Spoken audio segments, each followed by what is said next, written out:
आकाशवाणी भोपाल से प्रस्तुत है प्रादेशिक समाचार।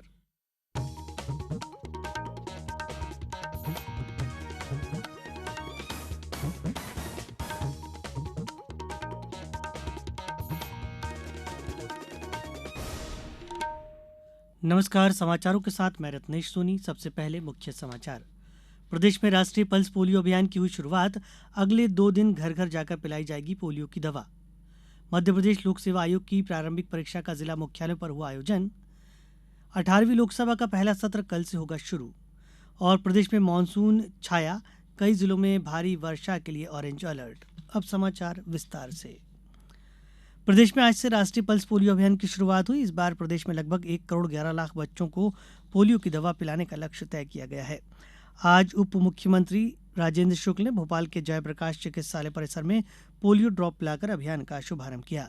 उन्होंने प्रदेश के समस्त नागरिकों, अभिभावकों से अपील की है कि अपने नौनिहालों की सुरक्षा में कोई चूक न होने दें और 5 वर्ष आयु के बच्चों को 2 बूंद जिंदगी की अवश्य दिलाएं।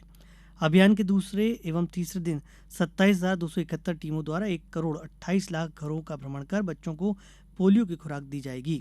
जबलपुर, ग्वालियर, नीमच, देवास, सीहोर, शहडोल और में भी पल्स पोलियो की खुराक बच्चों को पिलाई गई। मंदसौर में 58,000 बच्चों को जिले में पोलियो की खुराक पिलाई जाने का लक्ष्य रखा गया है। जिला अस्पताल में सांसद सुधीर गुप्ता, राज्यसभा सांसद बंशीलाल गुर्जर ने कार्यक्रम का शुभारंभ किया। मध्यप्रदेश लोक सेवा आयोग की राज्य सेवा एवं राज्य वन सेवा की प्रारंभिक परीक्षा 2024 का आज 2 सत्रों में आयोजित की गई। सीहोर जिला मुख्यालय के 6 परीक्षा केंद्रों पर आयोजित की गई। मुरैना में 5 परीक्षा केंद्रों पर इसका आयोजन किया गया। प्रत्येक परीक्षा केंद्र पर आयोग से गठित पर्यवेक्षक ए.बी. गुप्ता निरंतर भ्रमण करते रहे। जिला मुख्यालय नीमच में 3 केंद्रों पर पारदर्शी तरीके से सुव्यवस्थित एवं सुचारू रूप से परीक्षा का आयोजन किया गया। सतना जिले में 9 केंद्र बनाए गए थे, जबकि गुना में 6 परीक्षा केंद्रों पर परीक्षा हुई। नर्मदापुरम जिले में 7 परीक्षा केंद्र बनाए गए थे। मंदसौर शहर के 4 परीक्षा केंद्रों पर यह परीक्षा आयोजित की गई थी। नीट यूजी परीक्षा में कथित पेपर लीक मामले में केंद्रीय अन्वेषण ब्यूरो ने एफआईआर दर्ज की है। ब्यूरो के सूत्रों के मुताबिक यह एफआईआर शिक्षा मंत्रालय की शिकायत पर दर्ज की गई है। व्यापक जांच और बड़ी साजिश का पर्दाफाश करने के लिए ब्यूरो इस मामले में देश भर में दर्ज मामलों को भी अपने हाथ में लेने के लिए कदम उठा रही है। शिक्षा मंत्रालय ने कल राष्ट्रीय पात्रता सह प्रवेश परीक्षा नीट यूजी 2024 में कथित अनियमितताओं का मामला व्यापक जांच के लिए केंद्रीय अन्वेषण ब्यूरो को सौंप दिया था। मंत्रालय ने एक बयान में कहा कि सरकार परीक्षाओं की शुचिता और विद्यार्थियों का हित सुनिश्चित रखने के लिए प्रतिबद्ध है। यदि कोई व्यक्ति या संगठन इस मामले में लिप्त पाया जाता है तो उसके खिलाफ कड़ी कार्रवाई की जाएगी। समाचारों में फिलहाल वक्त एक छोटे से विराम का। समाचारों में एक बार फिर आपका स्वागत है। मुख्यमंत्री डॉक्टर मोहन यादव ने कहा है कि महानायक डॉक्टर श्यामा प्रसाद मुखर्जी ने आज़ादी के पहले और आज़ादी के तुरंत बाद देश के सामने आने वाली चुनौतियों के संबंध में बड़ी भूमिका निर्वहन किया। बंग भंग योजना की विभीषिका का आकलन और जम्मू कश्मीर की चुनौती को समय रहते भांप लेना डॉक्टर मुखर्जी जैसे महापुरुष के लिए ही संभव था। मुख्यमंत्री डॉक्टर यादव ने भारतीय जनसंघ के संस्थापक डॉक्टर मुखर्जी के बलिदान दिवस पर भोपाल में भाजपा कार्यालय के निकट स्थित उनकी प्रतिमा पर पुष्पांजलि व माल्यार्पण करने के बाद अपने संबोधन में यह बात कही। मुख्यमंत्री ने कहा कि प्रधानमंत्री नरेंद्र मोदी द्वारा जम्मू कश्मीर में धारा 370 हटाना सच्चे अर्थों में डॉक्टर श्यामा प्रसाद मुखर्जी को श्रद्धांजलि है। 18वीं लोकसभा का पहला सत्र कल से शुरू हो रहा है। सत्र के दौरान नवनिर्वाचित सांसदों को शपथ दिलाई जाएगी। वरिष्ठ भाजपा सांसद भर्तृहरि मेहताब लोकसभा के नए सांसदों को शपथ दिलाएंगे। श्री मेहताब को अस्थायी अध्यक्ष बनाया गया है। नए लोकसभा अध्यक्ष का चुनाव इस महीने की 26 तारीख को होगा। अगले दिन 27 जून को लोकसभा और राज्यसभा के संयुक्त सत्र में राष्ट्रपति द्रौपदी मुर्मू का अभिभाषण होगा। संसद सत्र अगले महीने की 3 तारीख तक चलेगा। दक्षिण पश्चिम मानसून आज प्रदेश के अलीराजपुर, बड़वानी, धार, खरगोन, सीधी, सिंगरौली, इंदौर, उज्जैन, देवास, भोपाल में प्रवेश कर गया है। इसके अगले 2-3 दिनों में पूरे प्रदेश में छाने के आसार हैं।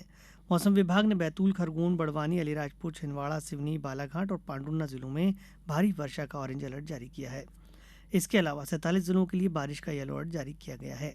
इनमें इंदौर, भोपाल, नीमच, गुना जिले शामिल हैं। प्रदेश में आज भी कई जगहों पर बारिश दर्ज की गई। पाटन, हरदा और नेपानगर में तेज बारिश हुई। नीमच में बारिश से आज मौसम में ठंडक हो गई। मानसून के सक्रिय होते ही जबलपुर में मौसम बदल गया है। कल शाम जोरदार बारिश हुई और सुबह भी हल्की बारिश होने से मौसम में ठंडक घुल गई। सीहोर जिले में 8.7 मिलीमीटर औसत वर्षा दर्ज की गई। शिवपुरी में हुई बारिश के बाद लोगों को गर्मी से राहत मिली है। जोरदार बारिश में शिवपुरी के कई निचली बस्तियों में पानी भर गया। आईसीसी 2020 विश्व कप क्रिकेट में आज सुबह जमैका के किंग्सटाउन में सुपर 8 मुकाबले में अफगानिस्तान ने एक रोमांचक मैच में ऑस्ट्रेलिया को 21 रनों से हरा दिया। 149 रनों के लक्ष्य के जवाब में ऑस्ट्रेलिया 19 ओवर और 2 गेंद में 127 रन ही बना सकी। अफगानिस्तान के ऑलराउंडर गुलबदीन नायब ने 4 विकेट लिए और उन्हें प्लेयर ऑफ द मैच चुना गया। आज अमेरिका का मुकाबला इंग्लैंड से होगा। ये मैच रात 8 बजे से बारबाडोस के ब्रिजटाउन ओवल में खेला जाएगा। अब कुछ समाचार संक्षेप में। प्रदेश व्यापी वृक्षारोपण अभियान के अंतर्गत सीहोर के जिला न्यायालय परिसर में वृक्षारोपण किया गया। इस मौके पर उपस्थित न्यायालयीन स्टाफ से आह्वान किया गया कि प्रत्येक व्यक्ति को कम से कम 5 पौधे लगाकर उनका संरक्षण करना चाहिए। आगरमालवा कृषि विज्ञान केंद्र में आयोजित कार्यशाला में कलेक्टर ने कृषि अधिकारियों को फील्ड का भ्रमण कर किसानों की समस्याओं को सुनने के निर्देश दिए हैं, जिससे किसानों को इधर उधर नहीं भटकना पड़े। दिल्ली में कल आयोजित की गई जीएसटी काउंसिल की 53वीं बैठक में उप मुख्यमंत्री जगदीश देवड़ा ने केंद्रीय वित्त मंत्री से चर्चा कर जीएसटी सेटलमेंट की राशि लगभग 417 करोड़ रुपए जारी करने का अनुरोध किया।